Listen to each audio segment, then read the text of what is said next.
تحفظ دین کا کارواں رواں رواں رواں رواں رواں رواں رواں رواں رواں رواں تحفظ دین کا کارواں رواں رواں علماء کا ساتھ دو آؤ سب کے سب محمدا عبده ورسوله وبارك وسلم تسليما كثيرا كثيرا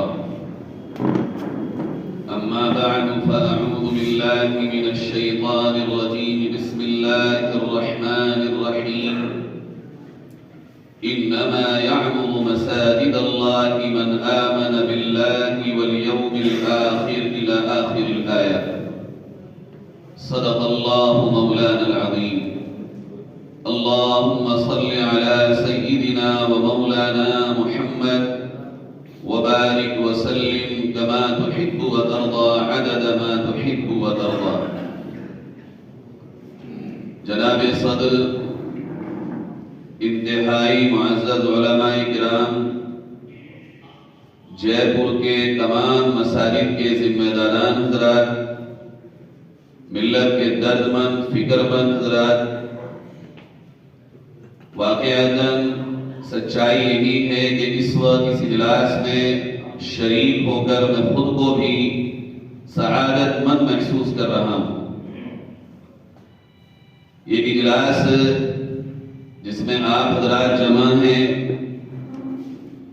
اگر یہ تعداد اس سے 1000 گنا زیادہ ہوتی تو جو وزن اس اجلاس میں ہے شاید اس اجلاس میں وہ وزن نہ ہوتا۔ جے پور کا دل یہاں بیٹھا ہے اور حضرت مولانا مفتی محمد ذاکر صاحب دامت برکاتہم جن کے علمی مقام کو ہم سلام کرتے ہیں، ان کی موجودگی میں اپنے سبق کے طور پر ہی کچھ دل کی باتیں جے پور کے دل سے کرنے کے لیے آیا ہوں۔ موضوع ہے مساجد کی وہ حقیقی صورت حال کو بحال کرنا کہ جس سے امت مسلمہ حقیقی طور پر وہ رہنمائی حاصل کر سکے کہ جو اس کو اس وقت ان حالات میں موجودہ دور میں انتہائی ضروری ہے۔ یقین جانیے اس وقت روئے زمین پر اللہ رب العزت کی طرف سے مساجد کی شکل میں امت مسلمہ کو وہ عظیم نعمت عطا کی گئی ہے کہ غور اگر کیا جائے تو روئے زمین پر اس کی ثانی کوئی اور چیز ہمیں اور آپ کو نظر نہیں آئی۔ دنیا کا کوئی بھی مذہب ہو، کوئی بھی ریلیجن ہو، کسی بھی طرح کے آئیڈیالوجی کو فالو کرنے والے لوگ ہوں، کسی کے پاس ایسا سسٹم، ایسا نظام اور اس طرح کا مکمل تربیت خانہ موجود نہیں ہے جس طرح امت مسلمہ کے پاس مساجد کی شکل میں موجود ہے۔ جو اجتماع مساجد میں لازمی طور پر دن میں 5 وقت اور ہفتے میں 1 بار ہوتا ہے نماز کی شکل میں، یہ اجتماعیت بھی دنیا کے کسی مذہب کے ماننے والوں کے یہاں یومیہ یا اسبوعیہ، ویکلی یا ڈیلی نظر نہیں آتا ہے۔ یہاں آپ حضرات تشریف لائے ہیں، دعوت پر آئے ہیں، دعوت بہت سے ساتھیوں کو دی گئی ہوگی، لیکن جن کے دل میں کچھ درد ہے، طلب ہے، وہ اجلاس میں شریک ہو گئے۔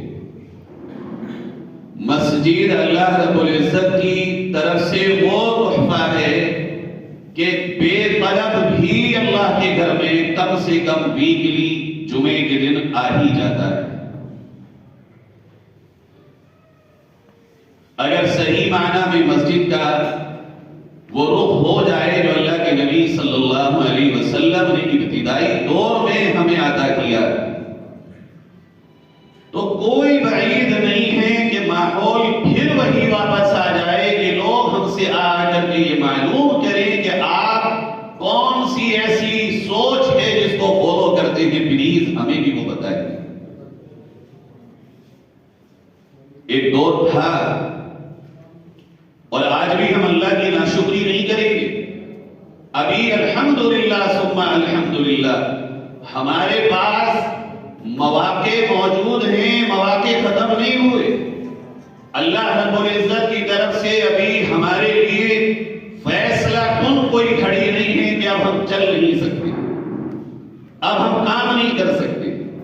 ابھی اللہ رب العزت نے بے پناہ ہمیں مواقع عنایت فرمائے ہوئے ہیں کہ ذرا بھی ہم حرکت کریں گے انشاءاللہ وہی معمول واپس آ جائے گا. ورنہ رب کریم کا انداز تو یہ ہے کہ جب ساری چیزیں مکمل ہو جائیں اور حدود تک انسان پہنچ جائے تو اسی روئے زمین پر اللہ رب العزت نے یہ بھی کر کے دکھایا ہے کہ مواقع ختم. اب لوگ اٹھنا چاہیں لیکن اٹھ نہیں پائیں گے، چلنا چاہیں گے لیکن چل نہیں پائیں گے، کرنا چاہیں گے لیکن کرنے کے مواقع ختم ہو جائیں گے. اور اس کی مثال ابھی گزشتہ 700 برس 600 برس پہلے سمرقند و بخارا میں موجود ہے، جس کو ہم پڑھ بھی سکتے ہیں اور سمجھ بھی سکتے ہیں. علماء کرام نے لکھا ہے جو قوم وقت رہتے کھڑی نہ ہو، وقت رہتے اپنے کام کو انجام نہ دے، وقت رہتے مواقع سے فائدہ نہ اٹھائے، ایک وقت وہ آتا ہے کہ جب اللہ رب العزت کی رسی کھینچی جاتی ہے اور پھر وہ چاہ کر بھی کسی کام کو انجام نہیں دے پاتے. گھبرانے کی کوئی ضرورت نہیں، مایوس ہونے کی قطعاً ضرورت نہیں ہے. ابھی ماحول ایسا نہیں ہے کہ ہم کچھ کرنا چاہیں اور کچھ ہو نہ سکے. ہم اس وقت بہت بیدار ہیں. ضرورت صرف اس بات کی ہے کہ کام کے رخ کو سمجھ لیا جائے. ایسا بھی نہیں ہے کہ محنت نہیں ہو رہی، محنت بھی بہت ہے، مگر اس محنت کو یکجا کرنے کی ضرورت ہے اور ایک رخ پہ لانے کی ضرورت ہے. الگ الگ کھلے ہاتھوں سے کام نہیں بنے گا. اگر یہ ہاتھ جمع ہو، فکریں جمع ہو، قوتیں جمع ہو، ایک ساتھ چلنے کی ہمیں ذرا بھی تھوڑی عادت پڑ جائے اور یہ غم ہمارے سینے میں سما جائے کہ ہم جو کر رہے ہیں وہ سب سے کم ہے اور جو سامنے والا کر رہا ہے وہ سب سے اعلیٰ ہے، انشاءاللہ کام بنتے چلے جائیں. میں یہاں حضرت مفتی صاحب کی موجودگی میں کوئی خطاب نہیں کر رہا ہوں. وہ باتیں جو اس وقت مجھے بھی سب سے زیادہ ضروری ہیں عمل کرنے کے لیے، وہی باتیں میں آپ بھائیوں سے عرض کر رہا ہوں. بہت سی جگہ آپ نے یہ دیکھا ہوگا مایوسی کی گفتگو ہوتی، بڑی مایوس کن حالات پیش کیے جاتے ہیں. میں آپ سے کھلے دل سے اس بات کو کہنے کے لیے آیا ہوں کہ یہ حالات مایوسی کے نہیں بلکہ یہ حالات اللہ رب العزت کی اترتی ہوئی رحمت کو کھلی آنکھوں سے دیکھنے کے. اس سے پہلے رب کریم کی نصرت کو اس انداز میں یہ امت نہیں دیکھ سکتی تھی جس طرح آج دیکھ سکتی. یہ درد جو آج جاگا ہے، یہ درد اس سے پہلے نہیں جاگ سکتا تھا جو آج ہے. تو اس کا مطلب یہ ہوا جو موجودہ حالات ہیں یہ حالات کسی اور کی طرف سے نہیں ہے، یہ حالات اللہ رب العزت کی طرف سے ہمیں کھڑا کرنے کے واسطے لائے ہیں. اور یہ آئیں اگر ہمارے ذہن میں ذرا بھی یہ بات کہ ہم تو اللہ والے ہو گئے. میں بار بار معذرت کے ساتھ ہی بات عرض کر سکتا ہوں، ہم تو نمازی بھی ہیں، ہم تو ظاہر خیر اور مال لٹانے والے بھی ہیں، ہم مولانا بھی ہیں، حاجی بھی ہیں. یاد رکھیے اللہ کی طرف سے آزمائشیں انہی کی ہوتی ہیں جو اللہ کے قریب ہوتے ہیں. امتحان اس کا ہوتا ہے جو کسی لائق ہوتا ہے، جو کسی لائق نہ ہو وہ آزمایا نہیں جاتا. اللہ نے اگر امتحان ڈالا ہے تو یہ امتحان ایک اور چیز سمجھنے کی ضرورت ہے. امتحان جب رب کریم کی طرف سے مومن بندوں کا ہوگا وہ اوپر سے نیچے کی طرف نہیں ہوگا، وہ نیچے سے اوپر کی طرف ہوگا. ہم یہ سمجھتے امتحان آیا ختم ہو گیا اور اس کے بعد اب کوئی امتحان نہیں، کوئی کام نہیں. جس نے سبق یاد کیا اس کو چھٹی کہاں ملی، کام تو نیچے سے شروع ہو کے اوپر کی طرف جائے گا. اس لیے نبی پاک صلی اللہ علیہ وسلم نے فرمایا روئے زمین پر سب سے زیادہ اگر کوئی آزمایا جاتا ہے نفوس میں وہ انبیاء علیہ السلام کی مبارک ذات ہے. وہ مبارک ہستیاں ہیں. اس لیے کہ انبیاء سے زیادہ قریب اللہ کے کوئی نہیں. آزمائی بھی سب سے زیادہ ہو جاتے ہیں. فالافضل ثم الافضل فالافضل. اور پھر جو درجے میں اللہ کے جتنا قریب، اب میں اس کو یوں کہوں جو جتنا کرنے والا وہ اتنا ہی زیادہ آزمایا جائے. جو جتنا اللہ کی راہ میں قربانی دے گا، جو جتنا امت کے لیے کام کرے گا، جو جتنا فکریں کرے گا اتنا ہی آزمایا جائے گا. اور یہ آزمائش بتا کر نہیں آئے گی کہ یہ ہے. آزمائش تو یہی ہوگی جب آپ صحیح کام کرنے کے لیے مسجد میں قدم اٹھائیں گے. سب سے پہلی آواز اس کی آئے گی آپ کی مخالفت میں جو آپ کا سب سے قریبی ہوگا، اور اس کو سہنا ہی امتحان میں کامیاب ہوگا. ہم یہ سمجھیں کہ ہم صحیح کام کر رہے ہیں. بہت سے ساتھی جہاں میں گیا ہوں اس پیغام کو لے کے اول وقت میں پروگرام سے پہلے ہی بات کہتے ہیں کہ مولانا کام بہت کر رہے ہیں لیکن ٹانگ بھی تو کون کھینچتی ہے. میں ان سے کہتا ہوں یہ ہوا کب نہیں. اپنوں نے ٹانگ کھینچی کب نہیں.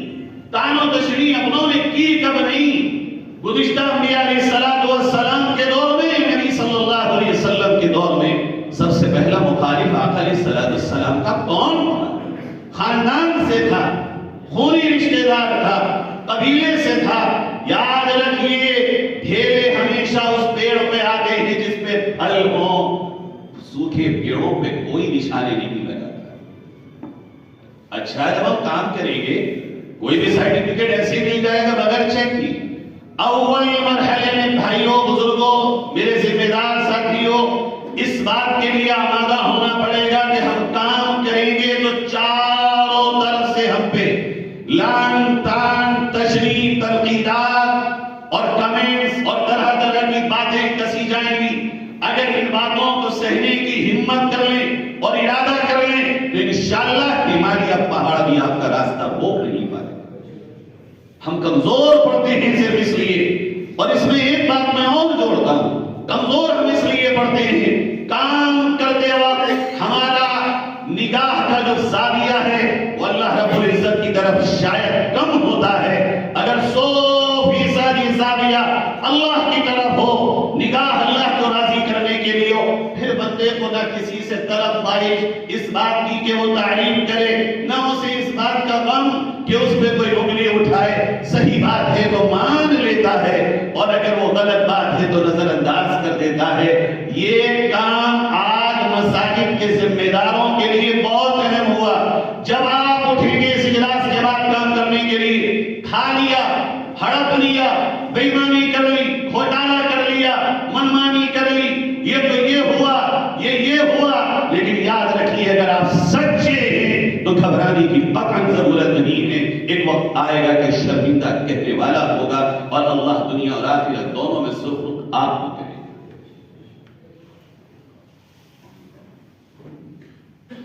اگلی بات میں اصل موضوع پر آتا ہوں.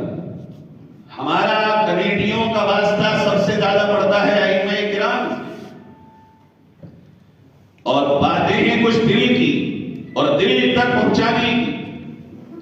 کمیٹی کی پہلی خواہش امام ایسا ہو تقوی اعلی، عمل اعلی، علم اعلی، کمیوں سے پاک.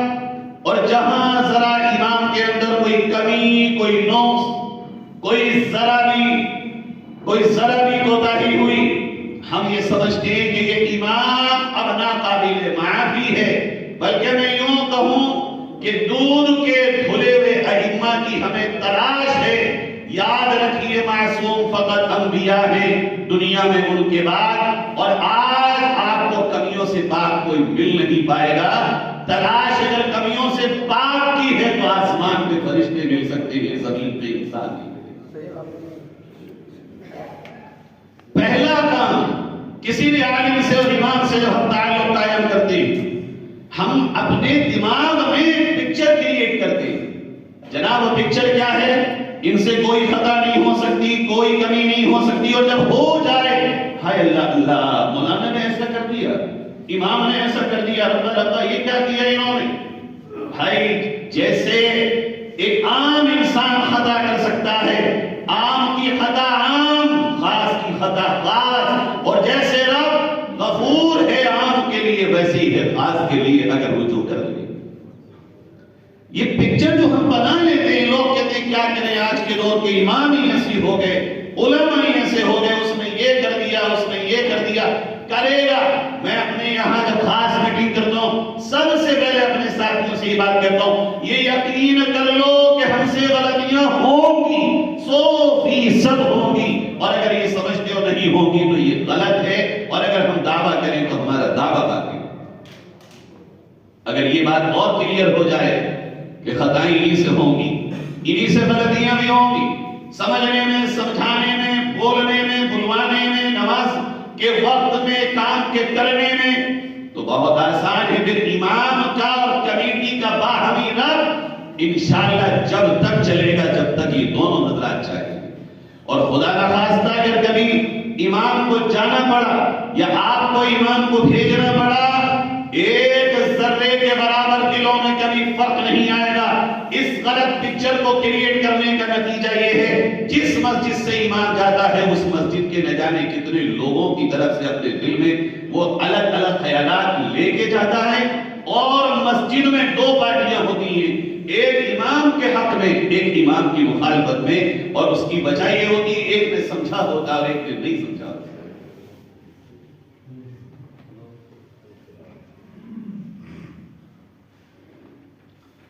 ہم نے صفائی کی بات ابھی سنی، اس تمام باتوں سے پہلے کیونکہ وقت کم ہے، جس کی وجہ سے مجھے حضرت مولانا مفتی اخلاق صاحب نے بلایا اور یہ کہہ کر بلایا کہ جو آپ وہاں کام کر رہے ہیں ہم اس کام کو سننا چاہتے ہیں۔ میں اس کام کی ترتیب آپ کے سامنے رکھ دیتا ہوں۔ حالانکہ میرا کام مجھے یہاں آ کے یہ لگ رہا ہے کہ آپ کے شہر سے بہت چھوٹا ہے، شہر بھی بہت چھوٹا، کام بھی بہت چھوٹا، میں بھی ان علماء کے سامنے اپنے آپ کو بہت چھوٹا ہی محسوس کر رہا ہوں۔ ہمارے یہاں کام کی ترتیب یہ ہے، حضرت مفتی صاحب سے پھر ایک بار معذرت، ایک اور بات میں کہنے چلا ہوں۔ ہم نے یہ محسوس کیا حضرت مولانا نعمانی صاحب مدث اللہ العلی کے سامنے جب ہم نے 1.5-2 سال قبل اپنے اس درد کو رکھا کہ دنیا میں کوئی بھی کام کرنے والا بندہ جب کسی بھی منصب پہ جاتا ہے، ہم نے آج تک نہیں سنا، میں نے نہ جانے کتنی جگہوں کو گوگل پہ چیک کیا، کہیں پر بھی دنیا میں ایسا نہیں ہے کہ کسی منصب پہ وداؤٹ ٹریننگ کوئی بیٹھ گیا۔ شاید یہ ہمارا راستہ اکیلا راستہ ہے کہ ہم جب جائیں گے ہمارا فاضل ادھر آئے گا، ادھر وہ امامت، تدریس اور ادھر اور جو اس کو آگاہ کر دیا جائے، اس کے لیے باضابطہ ٹریننگ کا، تربیت کا کوئی نظام نہیں۔ حضرت مولانا سے ہم نے کہا کہ ہمیں اس بات کا درد ہے اور ہم چاہتے ہیں کہ اس کے لیے باضابطہ ایک شعبہ ہونا چاہیے۔ امامت ایک وہ جلیل القدر منصب اور مقدس مقام ہے کہ جس کے لیے بغیر تربیت کے جب وہ جائے گا، جب تک وہ محلے کو اور ماحول کو سمجھے گا تب تک ساری چیز ہاتھ سے نکل چکی ہے۔ حضرت نے کہا تم شروع کرو۔ ہم نے اپنے یہاں ایک شعبہ ائمہ مساجد شروع کیا، صاحب خیر حضرات سے رابطہ کیا، اور اس میں ہم نے جو نئے فضلاء تھے ان کا داخلہ لیا۔ داخلہ لینے کے بعد 5,000 روپے ماہانہ وظیفہ مقرر کیا، اور جس علاقے میں امام صاحب جائیں گے اس علاقے کے احوال پہلے ہی ہم نے مرتب کرا لیے، اور اس کی روشنی میں امام صاحب کو مکمل وہاں کے ماحول کے مطابق ہم نے ٹریننگ دی، اور اس کے بعد جب امام صاحب کو وہاں بھیجا ہے، واللہ العظیم اس کے جو نتائج ہیں میں آپ کو الفاظ میں بیان نہیں کر سکتا۔ یہ اس کی پہلی ترتیب۔ جب ہم تقرر کرتے ہیں تو 4 طرح کے لوگ ہمارے پاس ہوتے ہیں۔ ایک قرہ حضرات، چونکہ اندرون دیہات میں ہر عالم کا جانا بھی ممکن نہیں اور ضروری بھی نہیں، جہاں جس کی ضرورت ہو، اگر وہاں پر وہ چیز فٹ نہ ہو اور اس چیز کو لا کے رکھا نہ جائے، اس کے مختلف کو رکھا جائے، تو وہ کام کبھی بھی نتیجہ خیز نہیں ہو پائے گا۔ اس لیے ہم نے اس کو 4 طرح سے تقسیم کیا۔ میں چاہتا ہوں آپ حضرات کی طرف سے مفتی صاحب سے مطالبہ ہو کہ حضرت یہ شعبہ قائم کیا جائے، اور آپ اس بات پر باضابطہ کمر بستہ ہو جائیں کہ اس راستے پہ چل کے انشاءاللہ ہم کام کریں گے۔ آپ دیکھیں گے کہ اس کا نتیجہ وہ ہوگا جس کا اس وقت آپ تصور نہیں کر سکتے۔ ایک قرہ حضرات، ایک عالم +10، عالم مفتی +12، عالم مفتی +گریجویشن، پہلے کی تنخواہ 12,000، دوسرے کی 15,000، تیسرے کی 17,000، چوتھے کی 30,000، جو ہمارے علاقے کے حساب سے ہے، میرے خیال سے آپ کے یہاں کے حساب سے ڈبل ہونا چاہیے۔ دیکھیے میں یہ بات کیوں کہہ رہا ہوں، تنخواہ کی بات ہم نے رکھی، ذمہ داروں کو ہم نے جمع کیا شہر کے، اور ہم نے کہا دیکھیے کوئی مسجد اتنی تنخواہ نہیں دے پائے گی رامپور شہر۔ بولے پھر آپ نے نظام کیوں بنایا، کیسے چلائیں گے آپ؟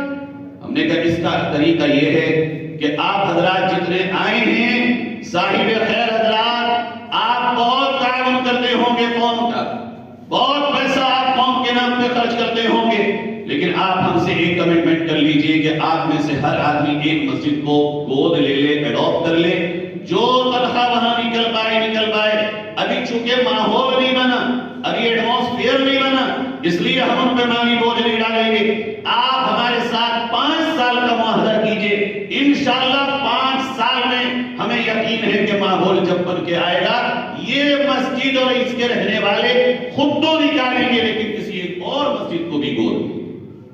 لوگوں نے فوراً اس کو قبول کیا کہ بہت ٹھیک ہے، 5 مسجدیں ہماری فوراً ہمارے ساتھیوں نے کہا ایک ہمیں دے دیا۔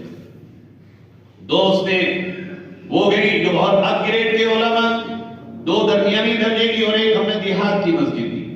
اس میں جو تنخواہ ہو سکی، جب ایک مسجد میں ہم گئے، آپ نکل کے دیکھیں میرے بھائیوں، اندازہ ہوگا ہم مساجد کے معاملے میں بہت ہی خستہ حالی کا شکار ہے۔ شہر سے کوئی 13 کلومیٹر گاؤں، ہم وہاں پہنچتے ہیں، جا کے ہم نے معلوم کیا بھئی یہاں نماز ہو گئی، جی مولوی صاحب نماز ہو گئی، بالکل حقیقی بات میں آپ کو بتا رہا ہوں۔ ہم نے پوچھا یہ کتنے دن ہو گئے مسجد کو؟ تو ہمارے ایک عزیز وہاں رہتے تھے، تقریباً 80-82 سال عمر ہے، کہنے لگے بیٹا 5 سال کی عمر سے ہوش ہے، 75 سال نماز پڑھتے ہوئے اس مسجد میں ہو گئے، لیکن 75 سال میں ایک بھی امام میں نے اپنی زندگی میں اس مسجد میں نہیں دیکھا۔ اور مجھ سے کہنے لگے کہاں آ گئے تم؟ یہاں آ کر کے کام کرو گے، امام رکھ کے جاؤ گے، کوئی روٹیاں تک نہیں کھلائے گا۔ آگے سنیے، اس مسجد میں نہ وضو خانہ، نہ بیت الخلاء، نہ باتھ روم۔ جب امام نہیں تو اس کا کام صرف وضو خانہ۔ ہم نے کہا ٹھیک ہے، ہم پرسوں جمعے میں آ جائیں آپ کے یہاں، جمعے میں بات کر لیں۔ کہنے لگے جی ٹھیک ہے بات کر لیجیے۔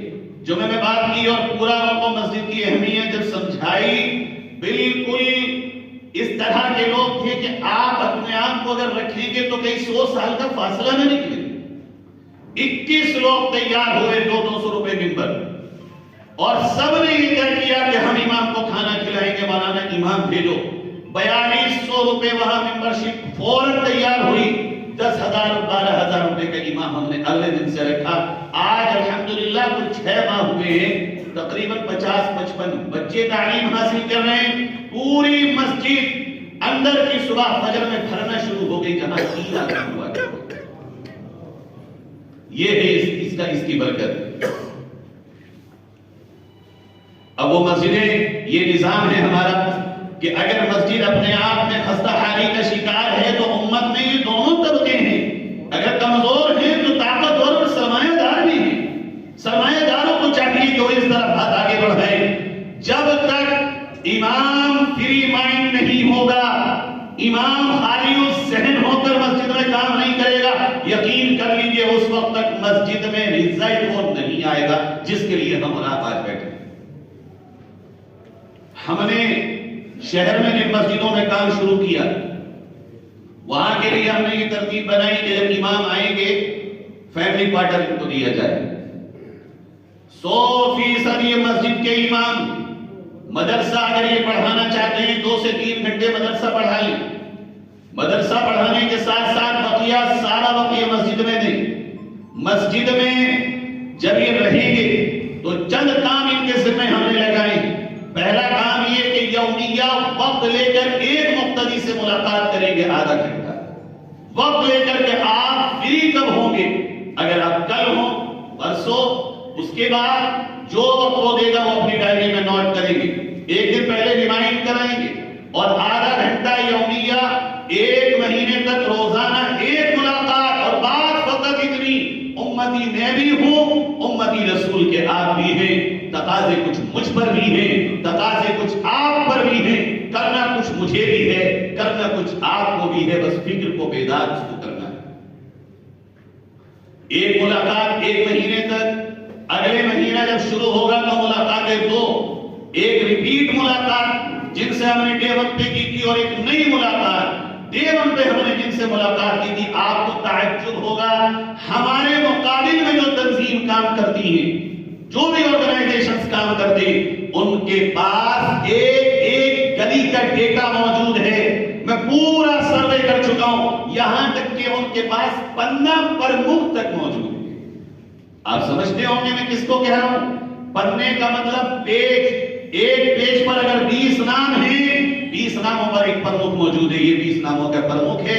آپ کا کام بھی پورا سروے لے کے آئیں. بدنصیبی یہ ہے کہ اگر سروے نہیں ہے تو صرف ہمارے پاس ہے. مسجد میں اطراف میں کتنے نوجوان، کتنے پڑھے لکھے، کتنے بے پڑھے لکھے، کتنے روزگار، کتنے بے صاحب روزگار ہیں، کتنے نمازی ہیں، کس فیملی میں کتنے ممبرز ہیں. جب اگلے مہینے ملاقات شروع ہوگی تو ہم نے یہ رجسٹر چھاپا ہے. یہ 100 پیج کا رجسٹر. اس میں اگلے مہینے میں جو پہلی ملاقات ریپیٹ ہوگی اس میں وہ بندے کا نام لکھے گا، پتہ لکھیں گے امام صاحب، تفصیلات لکھیں گے، بچے کتنے ہیں، اولاد کتنی ہیں، کیا کرتے ہیں، موبائل نمبر، تعلیمی لیاقت، اس کی عمر، اس کا آکوپیشن، اس کا مشغلہ، اس کی سچویشن کہ اس وقت اس کی سچویشن کیا ہے. 6 مہینے میں مسجد کا مکمل سروے امام کے ہاتھ میں. صرف 6 مہینے. 6 مہینے تک. دوسرا ان کے ساتھ کام ہوگا کہ امام صاحب بڑوں کی تعلیم کا کام شروع کریں، مکتب کا کام شروع کریں. اور اتنے کاموں کے لیے اگر امام کو ہم فری نہیں کریں گے تو کام کچھ نہیں ہو پائے. یہ کام جو اتنے سارے ہم نے اپنے نظام میں شامل کیے، اس کے لیے امام بالکل بے فکر ہے سارے اخراجات سے، ساری چیزوں سے. محلے میں اگر کوئی ڈاکٹر ہے اس سے کہتے ہیں آپ اس طرح ان سے معاملہ کیجئے کہ ال سے یا تک جتنا علاج ہو آپ ذمہ داری لیں، کوئی ان پہ بوجھ نہ ہو، انہیں کام کرنے دو. یہ اللہ کے نبی کے وارث ہیں، یہ نبی کے جانشین ہیں. لوگ شکایت اور شکوہ کر رہے ہیں قیادت نہیں، ختم ہو گئی، قیادت مر گئی امت سے. سوچنے کا فرق ہے. امت کے پاس تو ہر محلے میں نبی کے وارث کی شکل میں تعین موجود ہے اور ہم کہتے ہیں قیادت موجود نہیں. بہرکیف اس کے بعد ہم نے مسجد کے نظام میں ہی یہ چیز شامل کی. 6 مہینے کے بعد جو اول 6 مہینے ہیں اور بعد کے 6 مہینے ہیں، یہ پروسیجر ہے ہمارا 1 سال کا. اس 1 سال میں امام صاحب جمعے کے بیانات جو اس وقت کے لحاظ سے ضروری ہوں وہ کریں گے اور اس سے ماحول بنائیں گے. 1 سال میں تقریباً اللہ کی ذات سے امید ہے ماحول ایک محلے میں مسجد کے مقتدیوں میں بن جائے گا اگر جم کے محنت ہو. اور دین کی محنت میں یاد رکھیے اللہ نے بڑی برکت رکھی ہے. خلوص کے ساتھ اگر محنت ہو جائے، فکر کے ساتھ محنت ہو جائے تو ابھی امت اتنی بے حس نہیں ہے کہ بات کو نہ سکے. 1 سال کے بعد ہمارا نظام کہ 1 سال کے بعد یہ پورا سروے، یہ ڈبل سروے ہوگا 6 مہینے کے بعد. اس سروے کو لے کے بیٹھا جائے. اس میں سے ایک نوجوان اور ایک بزرگوں کی کمیٹی کو چھانٹ لیا جائے، سلیکٹ کر لیا جائے. بزرگ جو ذمہ دار، اثردار، سنجیدہ اس پورے محلے میں ہوں، ان کو سلیکٹ کیا جائے اور سلیکٹ کرنے کے بعد اس بات کو یقینی بنایا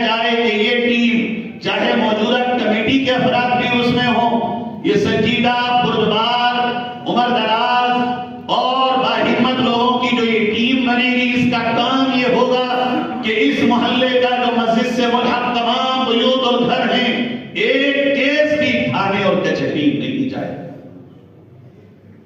چاہے تھوڑیوں میں ہاتھ ڈالنا پڑے، چاہے ان کی منتیں کرنی پڑے، خدا کی قسم امت کی تباہی اس راستے سے اس وقت جتنی ہو رہی ہے اس کا تصور بھی ہم نہیں کر سکتے۔ ہر بھائی اپنے بھائی کی تباہی کے لیے تھانے اور کچہریوں میں جتنی اپنی گاڑی کمائی کو تباہ کر رہا ہے، اس کا اندازہ اور سروے اگر ہم کر لیں تو شاید ہماری آنکھیں خیرہ نہ ہو جائیں۔ اور یہ بہت آسان ہے، حضرت جانتے ہوں گے وہ واقعہ حضرت کے علم میں ہوگا، اگر اس میں مجھ سے چوک ہوگی تو حضرت اصلاح فرما دیں گے۔ حضرت قاری صدیق صاحب رحمۃ اللہ علیہ کانپور تشریف لے گئے۔ کانپور میں قریشی برادری کے 2 گھروں میں 9 یا 11 قتل ہو چکے تھے، اور دونوں طرف سے ابھی گھمسان جاری تھی۔ حضرت کو معلوم ہوا، حضرت کہنے لگے مجھے لے کے چلو۔ حضرت وہاں تشریف لے گئے۔ جانے کے بعد دونوں کو بمشکل ایک جگہ جمع فرمایا، حضرت بیچ میں بیٹھے۔ ادھر سے ایک نوجوان کھڑا ہوتا، مولوی صاحب کیسی پنچایت، کیسا کمپرومائز، کیسا سمجھوتا، کیسی صلح، میرا باپ چلا گیا، چچا چلا گیا، ماموں چلا گیا۔ ادھر سے دوسرا کھڑا ہوا اور ریوالور تل گئے۔ حضرت اٹھے اور اٹھ کے اپنی پگڑی کو یوں کہ اس کو پہلے والے جوان کے قدموں میں رکھ دیا کہ تیرے سامنے تیرے نبی کی سنت کو میں نے رکھا ہے، چاہے اس کی لاج رکھ، چاہے ٹھوکر مار دے، ایک امتی کتنا ہی گنہگار کیوں نہ ہو، میں اس سے آگے کہتا ہوں نشے کی حالت میں بھی ہوگا، اور اگر بات نبی کی آ جائے تو نشہ بھی اتر جائے۔ اس نوجوان نے وہ پگڑی اٹھائی اور چوما اور حضرت سے کہا، حضرت بلا شرط وداؤٹ کنڈیشن میں نے تمام خون معاف کیے اور میں ان سے صلح کا ہاتھ بڑھاتا ہوں۔ ادھر اس نے ہاتھ بڑھایا اور لمحوں میں اللہ کے ولی نے ایک پورے خاندان کی تباہی سے حفاظت کا راستہ بنایا۔ کیا ہم نہیں جھک سکتے؟ اگر ہم چاہیں گے کون نہیں مان سکتا، بات کا فرق ہوتا ہے۔ میں ایک اور اس کے آگے ملاتا ہوں بھائیوں، اللہ کے نبی صلی اللہ علیہ وسلم نے فرمایا اکبر الکبائر، سب سے بڑے پاپ، مہا پاپ، کبیرہ گناہوں میں سے ایک گناہ ہے جھوٹ بولنا، جھوٹ بولنا۔ لیکن آپ یہی شریعت میں مفتیان سے پوچھیں گے، مفتی صاحب اجازت دیں گے کہ 2 دلوں کو ملانے کے لیے جھوٹ بولنا چاہیے۔ یہ کام کتنا بڑا ہے، مہا پاپ، اور جب بات دلوں کو ملانے کی آئے تو وہ جائز، اور کس طرح سے جائز؟ اس طرح سے جائز کہ جب ایک کا مخالف ہمیں ملا، بھائی ہمیں یوں نہیں کرنا کہ لمبی لمبی، اب وہ ظاہر ہے ہم سے اس کی شکایت کرے گا۔ مختصراً یہ ہمیں صرف اتنی سی بات کہتے نہیں، آپ تو شکایت کر رہے ہیں، لیکن جب وہ ملے تھے تو وہ تو آپ کے لیے بڑی باتیں کر رہے تھے، اور جب میں نے آپ کا نام لیا تو ان کی آنکھوں میں آنسو آ گئے۔ انسان اپنی فطرت پر چلتا ہے، اس کی جو نیچرل ہیبٹس ہیں وہ کبھی ختم نہیں ہوتی۔ جب یہ بات اس کے سامنے آئے گی دل پر اس کا اثر نہ ہو، یہ امپاسبل، ناممکن۔ یہی بات ہم سامنے والے کے سامنے کر دیں، ہمارا کام ہو کہ ہم قریب کریں، اور یہ کام جب تک مساجد سے نہیں ہوگا یہ کام مؤثر پورے طور پر نہیں ہو سکتا۔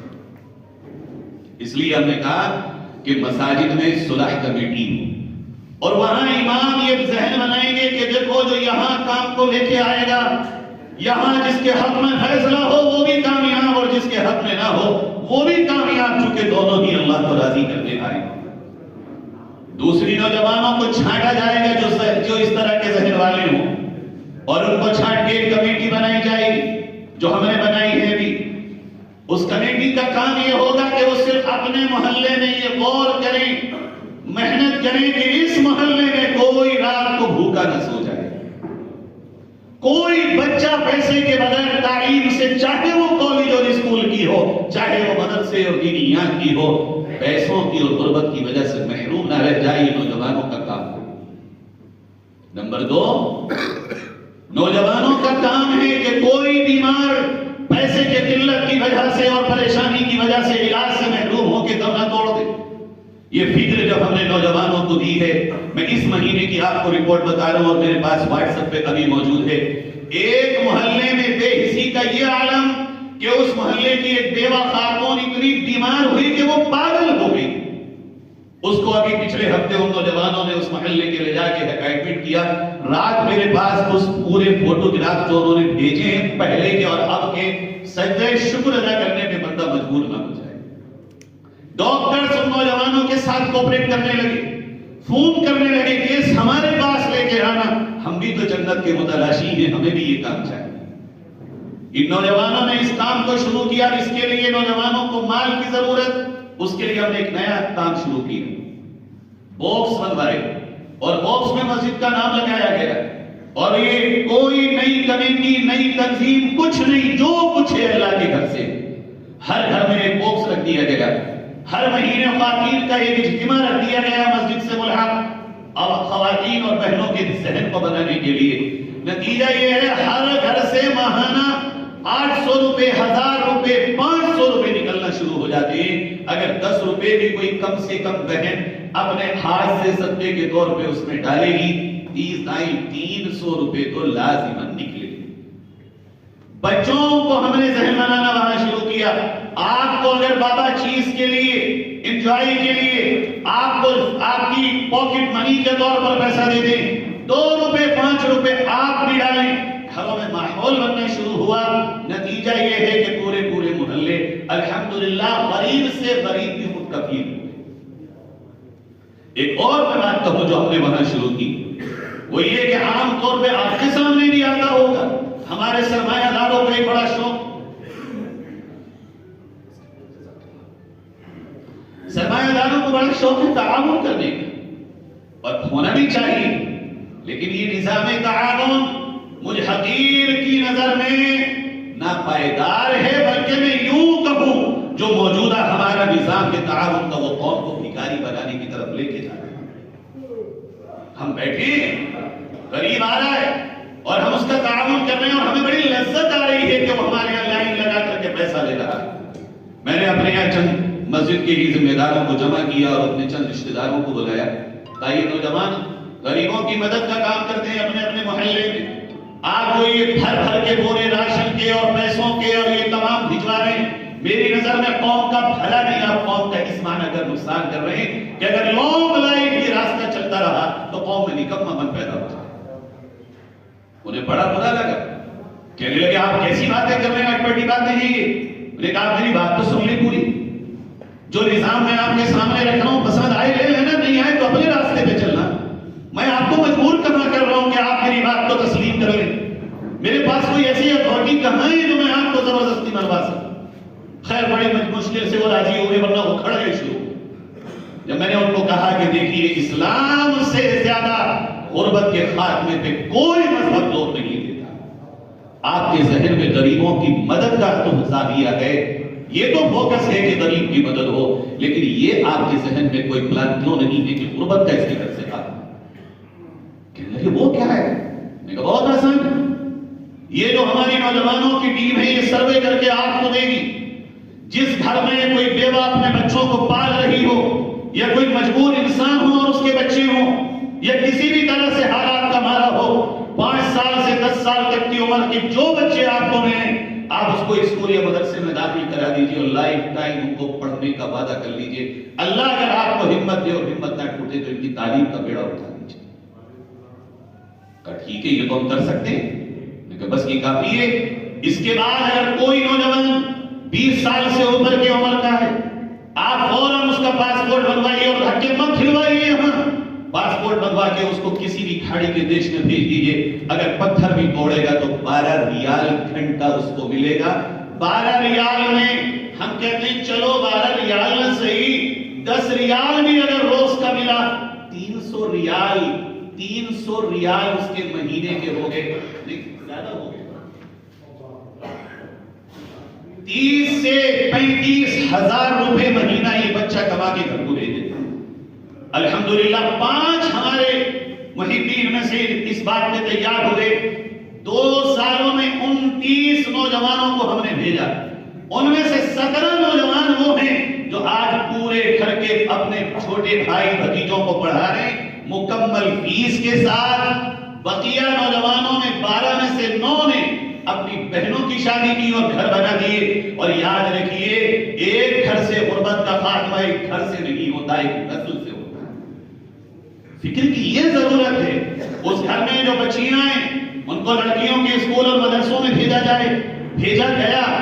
جو بڑی بچیاں ہیں ان کو سلائی کی مشینیں دی گئی، اور شو روم والوں سے اور ہم نے بڑے بڑے کاروباریوں سے کہا اپنا کام ان کو دو، کمائی تمہارے مقدر کی ہوگی، مگر خدا کی قسم یہاں جنت بھی تمہیں نصیب ہوگی۔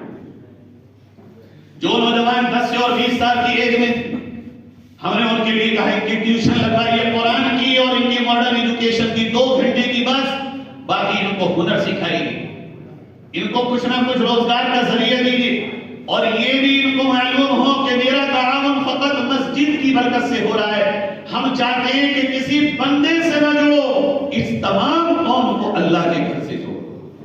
تعاون کی ڈوز تو ہوگی لیکن اس کے ساتھ اس کو جو ڈوز اللہ کے رسول کے دین کی ملے گی وہ اس کی دنیا اور آخرت دونوں کو سنوارنے کے لیے کافی۔ یہ تینوں کام نوجوانوں کی کمیٹی کے ہوں گے۔ بس 5 منٹ میں بات کو ختم کر رہا ہوں۔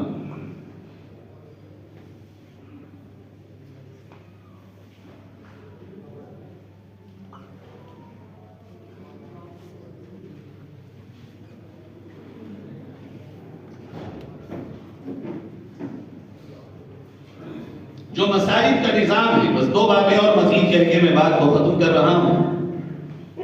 یہ ہمارا بنائے ہوئے نظام میں ایسا نہیں ہے کہ یہ حرف آخر، ابھی نہ جانے تجربات کتنا سکھائیں گے اور کتنا ہمیں آگے پیچھے کریں گے، نہ یہ کوئی ہمارا نظام منزل من اللہ ہے کہ ہم اس کو بدل نہیں سکتے۔ جیسے جیسے جہاں جہاں ہمیں جو بہتر اسباق ملتے رہیں گے ہم اس کو سنبھالتے رہیں گے۔ بات اصل میں یہ ہے کہ ہم نے مسجد کو کمیونٹی سینٹر کے طور پہ نہیں لیا۔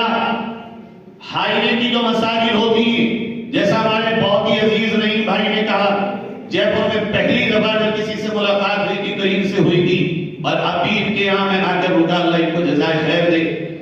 ہائی وے کی مساجد کے بارے میں ابھی جو یہ کسانوں کا تمام احتجاج ہوا، وہاں اس سکھوں کے بہت بڑے ہمارے ایریا کے لیڈر ہیں محسن بید، میں جب ان سے ملنے گیا مجھ سے کہنے لگے مولوی صاحب آپ سے ایک شکایت۔ میں نے کہا وہ کیا ہے؟ کہنے لگے ہم نے جو آج اپنی قوم میں اتنی یونٹی اور اتحاد پیدا کیا اس میں بہت بڑا رول ہمارے مذہبی مقامات کا ہے۔ میں کہا جی وہ کیسے ہے محسن جی؟ وہ اتنا بڑا لیڈر ہے سکھوں کا کہ آپ اس کا اندازہ نہیں لگا سکتے۔ آج تک ضلعوں میں جو وہ کہے وہی حرف آخر۔ وہ مجھ سے بات کر رہا ہے کہ جی میں آپ سے یہ کہتا ہوں آپ کے ہائی وے کی جو مساجد ہیں، اگر ہمارا گردوارہ ہمیں نہ ملے اور کبھی ہم باتھ روم کے لیے جائیں تو ہمیں تالا ملتا ہے۔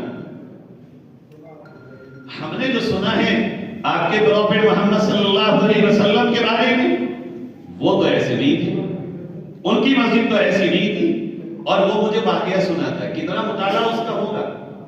جب میں نے تو یہ تک سنا تھا کہ کوئی دشمن آپ کے نبی کا آ کے مسجد میں پیشاب کر گیا تھا، اور صحابہ جب اس پہ دوڑے تو نبی نے روک دیا کہ نانا اس کی طرف نہ بڑھو، اور پانی بہا کر کے اس کو بڑے پیار سے سمجھا کے رخصت کر دیا تھا۔ اور آپ کے اگر مسجد میں کوئی غیر مسلم آ جائے تو آپ کہتے ہیں ارے ہندو آ گیا، یہ اللہ کا گھر ہے، یہ اللہ کا گھر ہے۔ یہ کس نے تمہیں بتا دیا کہ غیر مسلم مسجد میں آ نہیں سکتا، نظام مسجد کو دیکھ نہیں سکتا؟ کم سے کم اتنے اٹریکٹیو، اتنے مؤثر ہمارے باہر کے نظام ہو، جب ہم مسجد کو بنا رہے ہوں، ایک کمرہ مہمانوں کا مسافر خانے کے طور پر، ایک ملازم صفائی کے طور پر، کہ اگر اس روٹ پر کسی کا بھی ذہن جائے کہ پریشانی کے وقت میں مجھے کوئی پناہ مل سکتی ہے تو وہ اللہ کے گھر کی طرف اس کی نگاہ اولا جانا چاہیے۔ یہ بھی ایک کام ہے۔ دوسرا اس نے کہا، آخری بات بتا رہا ہوں بھائیوں، کہ ہم نے گردواروں کو کھول دیا ہے خدمت خلق کے لیے۔ آپ 24 گھنٹے میں جب جائیں گے گرم کھانا پائیں گے، ہم کبھی باسی کھانا آپ کو نہیں کھلائیں گے۔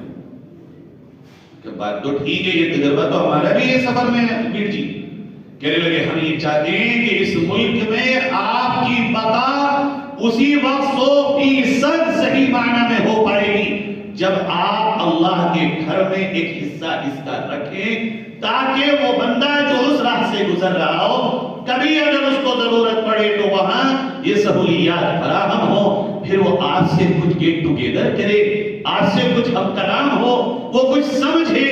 ہوا میں جو نفرت کا زہر ہے یہ گیٹ ٹوگیدر کے بغیر کبھی ختم نہیں ہو سکتا، اور اس کے مواقع فراہم اس کے چانسز جو فراہم کریں گے وہ ہم کریں گے.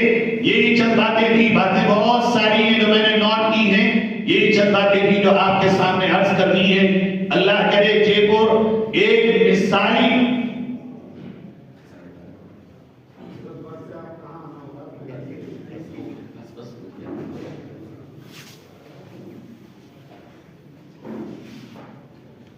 یہ نظام جو گیٹ ٹوگیدر کا ایک مجھ سے ہو جائے. بہت سی مرتبہ مجھے غیر مسلم ملتے ہیں سفر میں، یا اکابر میرے ان کو ملتے ہوں گے، آپ کو بھی ملتے ہوں گے، آپ کے بہت سے کاروباری ٹرمز ہوں گے، بہت سے تعلقات ہوں گے آپ کے، لیکن معلوم ہے ان کی لینگویج کیا ہوتی ہے؟ مولانا آپ بہت اچھے مسلمان ہیں، آپ جیسے نہیں ہیں، آپ جیسے ہونا چاہیے. اس کا یہ جو انداز ہے صرف اس وجہ سے ہے ہم نے پرسنلی طور پر اپنے آپ کو پریزنٹ کیا ہے، اللہ اس کے رسول کے نظام کو پریزنٹ نہیں کیا.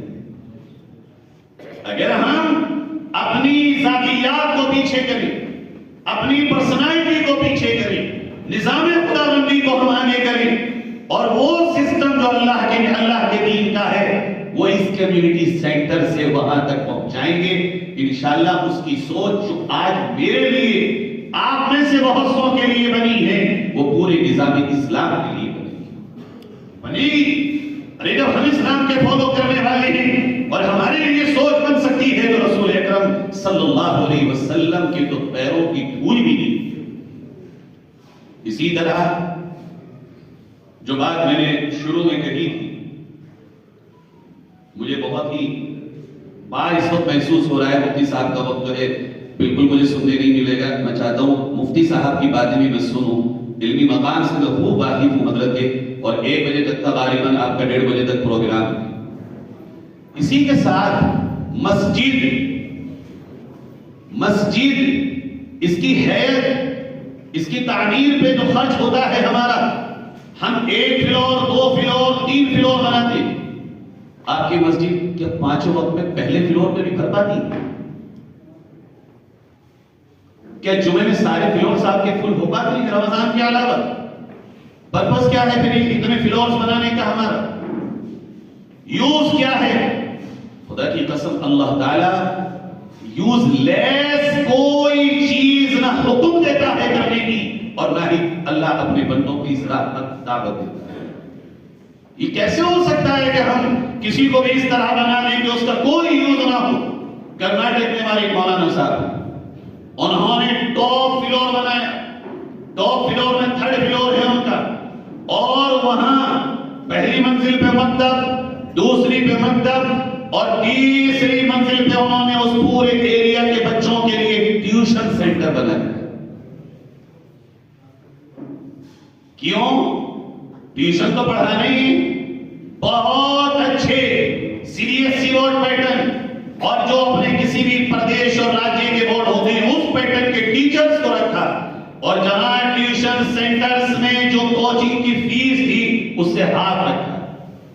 جب ان مولانا سے ہماری بات ہوئی، ہم نے پوچھا آپ نے یہ کیوں کیا؟ اس کو ہم نے شامل کیا. پھر بعد میں اپنے یہاں انہوں نے کہا مولانا اسکولز میں جو بچے ہمارے جا رہے ہیں، ہمارے وہ اسکولز نہ ہونے کی وجہ سے وہاں کا ایٹماسفیئر مہلک اور قاتل بن چکا ہے بچوں کے. حضرت مولانا نعمانی نے اس پر ایک بات کہی تھی، کہنے لگے مولوی صاحب غلط فہمی میں جی رہے ہو، یہ جو نئی نسل ہے یہ کسی خوف میں ہے. اگر یہ خوف ختم ہو جائے، کتنی نئی نسل وہ ہے جو آج کی ابتداء کے دہانے میں چلی جائے. یہ خوف ہے ماں باپ کا، خاندان کا، جو بچے کھل نہیں پا رہے ہیں، ورنہ اسلامیات کے تعلق سے بہت زیادہ پستی کے شکار ہے. کہنے لگے مولانا یہ واقعہ اس لیے ہمارے سامنے ہوا کہ ہم ایسے ہی چاہ رہے تھے، اور ہم نے ایک بچے کو بلا کے کہا بیٹا آؤ ذرا نماز پڑھ لو، نماز ہم تمہیں پڑھائیں. اس نے نماز پڑھ لی، اور نماز کے بعد بہت اچھے کاروباری کا بیٹا تھا. نماز کے بعد جب ہم نے کہا چلو اس کی نماز سن کے دیکھ لیں، اس کو نماز کی سند یاد ہے. کہا مولانا ہمیں تو دین ہر جگہ پہنچانا ہے، قوم پوری قوم ہے، جسم پورا جسم، ہاتھ کے بغیر پورے جسم کا تصور نہیں ہے، اسی طرح قوم کا تصور کسی ایک طبقے کو کاٹ کے قوم کا تصور نہیں ہو سکتا۔ انہوں نے وہاں ٹیوشن شروع کی، 5th کلاس سے 8 کلاس تک ایک ٹائم، 8 سے لے کر کے 10 تک ایک ٹائم، 10 سے لے کے 12 تک ایک ٹائم، اور 4 اس کے سیکٹر بنائے، صبح سے دوپہر تک 4 پھر 4، پورے دن میں انہوں نے 8 پیریڈ کیے۔ اس کا نتیجہ یہ ہوا کہ جو بچے وہاں آنا شروع ہوئے انہیں مسجد سے لگاؤ ہوا، کہنے لگے مولوی صاحب 2 سال ہوئے ہیں، صرف ایک بچہ بھی ایسا نہیں ہے جو ٹوپی لگا کے نیت کر کے نہ آتا ہو کہ نماز کا وقت ہو تو نماز پڑھ کے چلا۔